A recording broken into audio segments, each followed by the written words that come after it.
এই দেখো আমার প্রথম ভিডিও যেটা আমি সাইদকে নিয়ে করছিলাম। সাইদ আমার ছোট ভাইয়ের বন্ধু। আমার প্রথম ভিডিও, প্রথম ফানি ভিডিও যেটা আমি ফেসবুকে ইউটিউবে আপলোড দেই, ওইটা কিন্তু আমি সজলকে নিয়ে করিনি, ওইটা আমি সাইদকে নিয়ে করছিলাম। আর এটা ছাড়ার পরপরই মোটামুটি তোমার ওই যে অস্থির বাঙালি ইউটিউব চ্যানেল ওসব জায়গায় ছাড়া হয়েছে। বাদ দাও, ওইটা টপিক না। টপিক হচ্ছে এখানে আমি কি পড়ছি দেখছো? টি শার্ট পরছি। তো আমার প্রথম দিকের কিছু ভিডিওতে নোটিস করো, দেখো আমি টি শার্ট পরছি।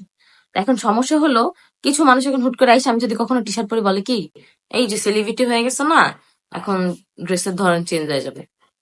মানে এটা কোনো কথা? আপনি আমাকে দেখছেন, আগে দেখেন আমাকে।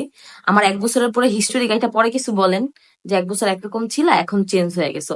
আর 1 বছর 2 বছরের কথা না, একটা মেয়ে তার জীবনে অনেকগুলা বছর নিজের সাথে পার করে। এই 20 বছর 22-23 বছরে আমরা 2200-2300 ডিজাইনের ড্রেস পরি মেয়েরা। তা আপনি হুট করে 1 বছর আমাকে চিনে 1 বছর পর আমার ড্রেস চেঞ্জ হয়ে গেলে আপনি কেন বলতে যাবেন যে সেলিব্রিটি হয়ে এরকম চেঞ্জ হয়ে গেছে? আর আমার মনে হয় 8-10টা মানুষের তুলনায় আমি একটু মার্জিত আছি, যেটা আগেও ছিলাম। এখন আপনি আমার শুরু থেকে শেষ পর্যন্ত সব ভিডিও দেখেন, তারপর বলবেন যে কতটুকু চেঞ্জ হয়েছে। আমার শুরুর ভিডিওতে আমি টি শার্ট পরছি, মাঝখানে আমি 3 পিস পরি, 2 পিস পরি, 1 পিস পরি, যখন যেটা ভালো লাগে। তবে হ্যাঁ, আমি চেষ্টা করি যথেষ্টভাবে মার্জিত ভাবে পরার জন্য। কিন্তু এখন আমি টি শার্ট পরলেই শুরু হয়ে যায়। আগে তো এমন ছিল না। আগেরটা দেখেন, আপনি তো মাঝখানে দেখছেন আমরা মেয়েরা অনেক সময় অনেক পোশাক পরি, পোশাকের ধরন চেঞ্জ করি, এমনই আমরা। কিন্তু অতিরিক্ত চেঞ্জ করলে তখন কিছু বলতে পারেন।